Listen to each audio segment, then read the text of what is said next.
حضرت عمر نے اپنے سگے ماموں کی گردن کاٹی بدر کے دن، سگے ماموں کی۔ حضرت ابو عبیدہ بن جراح، سنو، اسلام امن کا درس دیتا ہے، محبت کا درس دیتا ہے، بھائی اسلام ہی تو امن کا درس دیتا ہے، پر جڑی بوٹی کاٹنا بد امنی نہیں ہوتا، ظالم کا ہاتھ پکڑنا بد امنی، اور امن والے اور ہوتے ہیں بزدل، ان دونوں میں فرق ہوتا ہے۔ امن والا بننے کا کہا گیا ہے، بزدل بننے کا کہا۔ میرے نبی پاک نے جو بدر میں تلوار اٹھائی تھی، زرہ پہنی تھی، حضور علیہ السلام نے لوہے کی جیکٹ پہنی تھی، تو وہ بھی میرے رسول پاک نے امن کے لیے ہی پہنی تھی۔ میرے نبی پاک صلی اللہ علیہ وسلم نے احد کے دن جو ہتھیار اٹھائے تھے تو وہ بھی امن کے لیے اٹھائے تھے، وہ بھی امن کے لیے حضور نے ہتھیار اٹھایا تھا۔ ہتھیار اٹھانا بد امنی کی علامت نہیں ہوتا میرے بھائی، یاد رکھیں۔ حضرت ابو عبیدہ بن جراح نے میدان بدر کے اندر جب جنگ کا طبل بجا، حالات بگڑے، جناب ابو عبیدہ بن جراح کہتے ہیں تاریخ نے ایک عجیب موڑ پہ مجھے لا کے کھڑا کیا۔ آپ فرماتے ہیں میرے لیے اللہ نے جو آزمائش رکھی وہ سب سے بڑی رکھی۔ فرمانے لگے جب میں میدان میں نکلا تو کافروں نے میرے سامنے جس کو لا کے کھڑا کیا وہ میرا سگا باپ تھا۔ آپ فرماتے ہیں اب مشکل بن گئی، عشق تیاگ دومی ایک برابر، تے عشق دا سیک ودھیرا، اگ تے ساڑے ککھ تے کانے، تے عشق ساڑے تن میرا، تے اگ دا دارو می تے پانی، کوئی دسے ہیں عشق دا دارو کیڑا، بلے شاہ تھے کچھ بھی نہیں بچدا جتھے عشق ہوران دا ڈیرا۔ فرمانے لگے اب میرے لیے سامنے باپ، ادھر بیٹا۔ آپ فرماتے ہیں دو رستے تھے، باپ بچاؤں یا رسول اللہ کا دین بچاؤں۔ ایک منٹ تھا فیصلہ کرنے کے لیے کہ ابا بچے گا یا دین بچے گا، کفر بچے گا یا اسلام بچے گا۔ فرماتے ہیں میں نے منٹ پورا نہیں سوچا، میں نے تلوار اٹھائی، باپ کی گردن کاٹ کے گرائی اور رسول اللہ کا دین بچا لیا۔ باپ کی گردن کٹ کے گری اور نبی پاک کا دین بچ گیا، بچا لیا رسول اللہ کا دین۔ حضرت عمر نے ماموں کو مارا۔ حضرت مصعب ابن عمیر کہتے ہیں تاریخ مجھے بھی لا کے کھڑا کرتی ہے، بدر کے میدان میں تو کفر کا لبادہ اوڑھ کے جب سامنے آیا تو وہ میرا سگا بھائی تھا، سگا بھائی۔ ہزاروں قومیں وجود میں آئیں دہر میں خشک و تر کے رشتے سے، پر ہم نے بنیاد دوستی رکھی یاد خیر البشر کے رشتے سے۔ سگا بھائی کفر کا نمائندہ بن کے سامنے کھڑا ہوا۔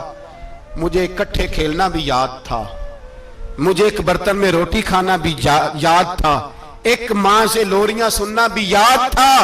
فرماتے ہیں یہ سارا کچھ یاد تھا، پر اسلام کے حق میں دیا ہوا خطبہ جو محمد عربی نے دیا تھا وہ بھی مجھے یاد تھا، مجھے رسول اللہ کی بتائی ہوئی باتیں بھی۔ فرماتے ہیں میں سارا کچھ بھول گیا، پر مجھے اپنے رسول کا پڑھایا ہوا سبق نہیں بولا، وہ مجھے یاد رہا۔ میں نے پھر سگے بھائی کی گردن کاٹی اور میں نے وہ گردن کاٹ کے حضور کے پاس پیش کی، اور میں نے دنیا کو بتایا کہ ہمارے لیے اصل وہ ہے جو ہمارے رسول ہمیں حکم ارشاد فرماتے ہیں۔ یہ رشتے ہمارے لیے اصل ہمارے جی اچھے تعلقات ہیں۔ کون سے اچھے تعلقات؟ کون سے اچھے تعلقات؟ میرا ایک دوست مجھے کہنے لگا امریکہ تو پیار ہی بڑا کرتا ہے ہم سے۔ میں نے کہا بالکل، کسائی بھی بڑا پیار کرتا ہے بکرے سے، بڑا پیار ہوتا ہے۔ آپ جو قربانی کے بکرے لائے تھے آپ کو پیار نہیں تھا؟ ذبح کرنے سے پہلے اس کو پانی بھی پلایا، چارہ بھی کھلایا، غسل بھی کرایا، پر آخر میں کیا کیا؟ بولے نا جی، یہ والا پیار کرتا ہے امریکہ آپ سے، دیتا ہے کبھی کبھی پیسے، کوئی شک نہیں اس میں۔ وہ کہتا ہے وہاں زلزلہ آیا ہے تو اتنے لاکھ ڈالر دیتا ہوں، فلاں آیا، لیکن وہ والا پیار جو کسائی بکرے سے کرتا ہے، کہتا ہے جب موقع آئے گا تو میں چھری بھی پھیروں گا، اور اپنے وقت پہ آ کے وہ، یہ میری مثال یاد رکھ لینا، امریکہ کا پاکستان سے اور مسلمان سے وہ والا پیار ہے جو بکرے کا کسائی سے اور کسائی کا بکرے سے ہوتا ہے۔ وہ چارہ ڈالتا ہے، موٹا کر کے ذبح کرتا ہے، پتلا ذبح کرنے میں اسے لذت نہیں آتی۔ اور بھائی یاد رکھو حضرت ابو بکر صدیق رضی اللہ تعالیٰ عنہ، عرب کے لوگ جب جنگ کرتے تھے تو ایک ہاتھ میں ڈھال پکڑتے تھے، ایک ہاتھ میں تلوار پکڑتے تھے، لوہے کی ڈھال۔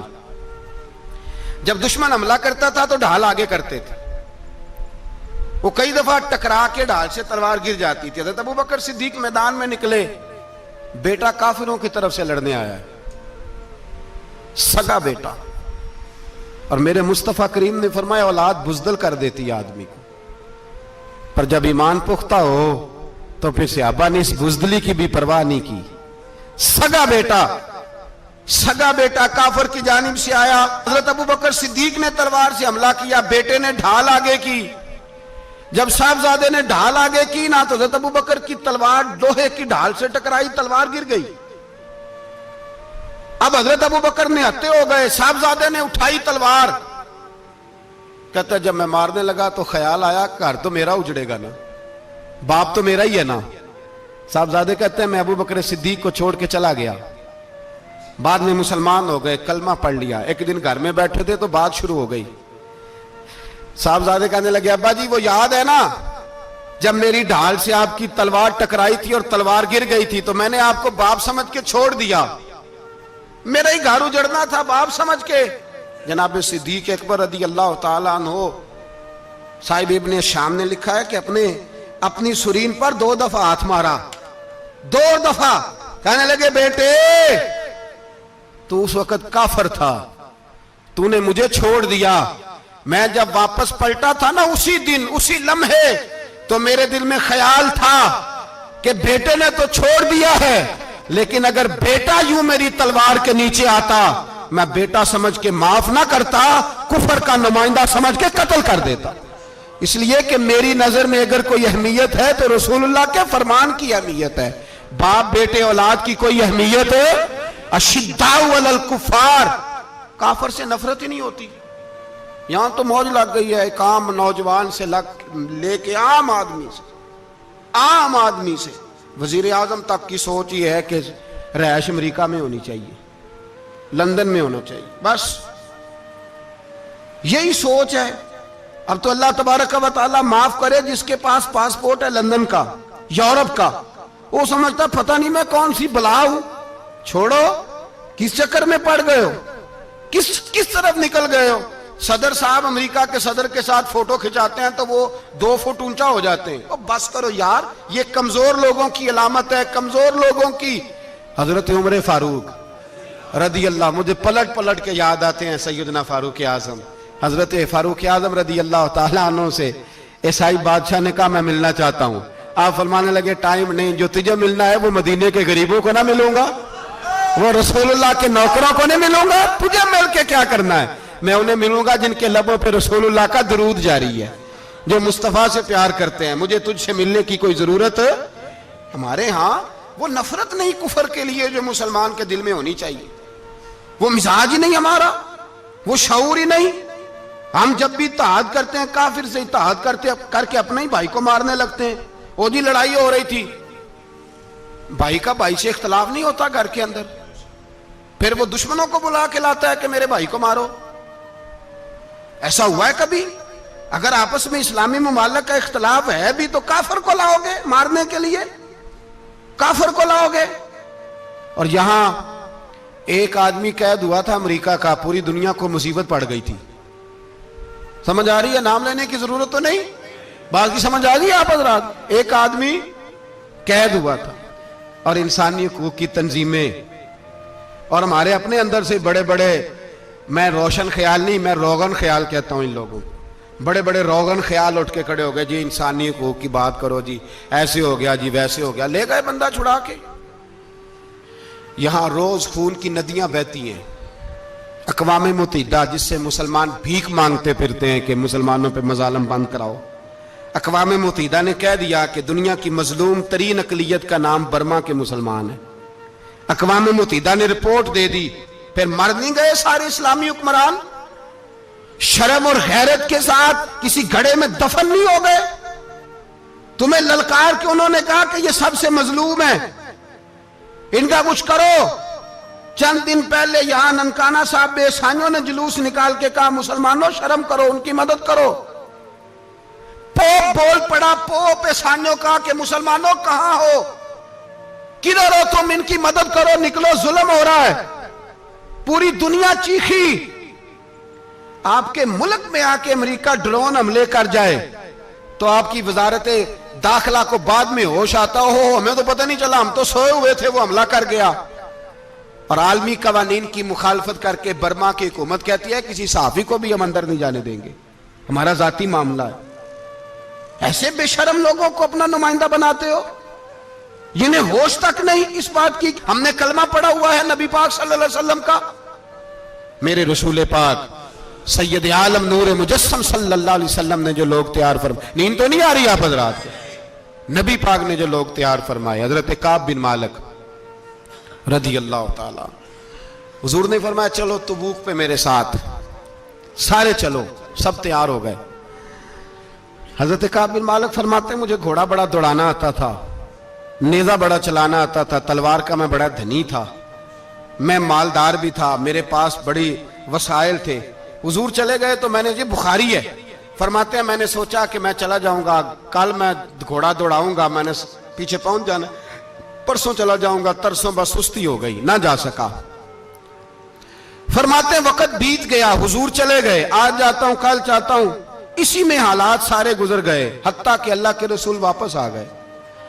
فرماتے ہیں کچھ بوڑھے تھے جو نہ جا سکے، اور کچھ منافق تھے جو حضور کے ساتھ جہاد پہ نہ جا سکے۔ آپ فرماتے ہیں میں جوان بھی تھا، تیر انداز بھی تھا، اور دنیا عرب سارا جانتا تھا کہ مالدار بھی ہے، اللہ تعالیٰ کی دی ہوئی بڑی نعمتیں تھے، میں نہ گیا، اور ہو غلطی گئی، سستی گئی۔ فرماتے ہیں حضور مدینے میں آئے، جب مسجد نبی میں بیٹھے تو منافق آ کے بہانے کرنے لگے، کوئی کہنے لگا بچی بڑی بیمار تھی، کوئی کہنے لگا حضور کل ہی صحیح ہوا ہوں۔ فرماتے مجھے بھی پتا تھا، اور پتا مصطفیٰ کو بھی تھا جھوٹ بول رہے ہیں، حضور کو پتا تھا، پر وہ بہانے کرتے، حضور قبول کرتے، میں چلو جاؤ۔ کہا فرماتے ہیں ایک منٹ کے لیے مجھے بھی وسوسہ آیا کہ کوئی بہانہ نہ کر دوں، لیکن پھر میں نے سوچا بہانہ کس کے سامنے کروں، جسے اللہ تبارک و تعالیٰ نے نبوت کی آنکھ عطا فرمائی ہوئی ہے، اس محبوب کے سامنے بہانہ۔ اس خیال آیا مسلمان نیک و بد پہچان جاتے ہیں، محمد آدمی کے دل کی باتیں جان جاتے ہیں، کدھر بہانہ کروں، حضور کو تو سارا پتا ہے۔ فرماتے میں گیا، حضور نے پوچھا کیوں نہیں آئے، اور پوچھا بھی مسکرا کے، کیوں نہیں آیا، مسکرا کے پوچھا۔ فرماتے ہیں میں نے سچ سچ بولا، میں نے کہا یا رسول اللہ سستی ہو گئی، حضور غلطی ہو گئی۔ جو بہانے لگا رہے تھے ان کو آزادی مل گئی، اور مکتب عشق کا دستور نرالا دیکھا، اس کو چھٹی نہ ملی جس نے سبق یاد کیا۔ فرماتے ہیں ان کو چھٹی مل گئی، میں نے کہا حضور غلطی ہو گئی، تو نبی پاک نے فرمایا اس سے کوئی بندہ کلام نہ کرے، خبردار میرے ساتھ بھی گفتگو نہ کرنا۔ حضرت کعب بن مالک فرماتے ہیں میرا چچا زاد بھائی، خالہ زاد بھائی سارے رہتے تھے، میں کسی کو سلام لیتا تو کوئی جواب بھی نہیں دیتا تھا۔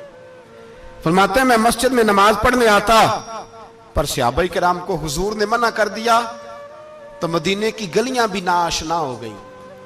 فرماتے ہیں مجھے یوں لگتا تھا کہ مدینے کے در و دیوار بھی مجھ سے کلام نہیں کرتے، میں وہاں دعا منگیا کرو سنگیو کتے مرشد نہ رس جاوے، اے جنہاں دے پیر رس جان دے او جیوندے ہی مرے رہن دے۔ کہا اس طرح لگا کہ جیسے حالات بگڑ گئے سارے میرے حق میں۔ آپ فرماتے ہیں میں مسجد میں آ کے بیٹھتا تو جب مجھے پتا تھا، میں جب آنکھیں ادھر کرتا تو حضور مجھے دیکھتے، اور جب میں نبی پاک کو دیکھتا تو حضور چہرہ پھیر لیتے۔ بول پڑے خواجہ غلام فرید صاحب، کہنے لگے میں ویکھاں تے میرا یار نہ ویکھے، جی میں نام ویکھاں تے او ویکھے، ایڈے نصیب کتھوں تتڑی دے او میرے وچ ویکھن دے ویکھے، غلام فریدہ او بوے یار دے مریے پامیں ویکھے یا نہ ویکھے۔ آپ فرماتے میں سید عالم صلی اللہ علیہ وسلم کو دیکھتا تو حضور رخ انور پھیر لیتے۔ حضرت کعب بن مالک رضی اللہ تعالیٰ عنہ فرماتے ہیں کہ حضور کا حکم آیا کہ بیوی کو علیحدہ کر دو، بار پہلے کوئی نہیں بات کرتا، اب کہا بیوی کو علیحدہ کر دو، تو میں نے کہا حضور طلاق دے دوں، فرمایا نہیں میکے بھیج دو، طلاق نہیں دینی۔ فرماتے ہیں بال بچہ بھی چلا گیا، نہ گھر میں کوئی نہ باہر کوئی، تنے تنہا۔ آپ فرماتے ہیں زمانہ جانتا تھا، عرب کے صوبوں میں بات پھیل گئی کہ کعب بن مالک جیسا سردار، مالدار، گھوڑ سوار، تیر انداز، نیزہ باز، اتنا بڑا سیانہ سنجیدہ آدمی جدا کر دیا نبی پاک نے۔ فرماتے ہیں غسان کے عیسائی بادشاہ نے مجھے خط لکھا۔ حضرت کعب فرماتے ہیں بڑی آزمائش تھی، پر یہ مصیبت سب سے بڑی تھی۔ غسان کے عیسائی بادشاہ نے خط لکھا، اس کا آدمی مجھے ڈھونڈتا پھرتا مدینے میں، میں ملا تو خط اس نے مجھے دیا۔ خط میں یہ نہیں لکھا تھا کہ کافر ہو جاؤ معاذ اللہ، یہ نہیں لکھا تھا عیسائی ہو جاؤ، اس نے خط میں لکھا کہ کعب ہم نے سنا ہے تمہارے نبی نے تمہیں چھوڑ دیا، ناراض ہو گئے، تم تو اس قابل تھے کہ صوبے کے گورنر بنائے جاتے، تم تو بڑے عہدے کے قابل تھے، تمہاری تو شہرت ہے سارے علاقوں میں، تم آ جاؤ ہمارے پاس، ہم تمہیں بہت بڑا عہدہ دے دیں گے۔ حضرت کعب بن مالک فرماتے ہیں اب میری چیخیں نکلی، اب میں تڑپ کے رویا، میں نے وہ اس کا خط پکڑا اور جلتے ہوئے تنور میں ڈالا اور مسجد نبی میں سر سجدے میں رکھ کے میں نے کہا اے اللہ، میرا ایمان اتنا ہی مشکوک ہو گیا ہے کہ کافر کہتے ہیں میں ان کے ساتھ مل جاؤں گا، اے اللہ میرا ایمان اتنا مشکوک، کافر سمجھنے لگے ہیں کہ میں مسلمانوں کو چھوڑ کے ان سے اتحاد کروں گا۔ یہاں لوگ کہتے ہیں ہم نے پریشر کے لیے ان کو ساتھ ملایا، ہم نے پریشر کے لیے کافر سے سمجھوتا کرو گے، اپنے بھائی پر ظلم کرنے کے لیے بھائی مانوں کے ساتھ دوستی کرو گے۔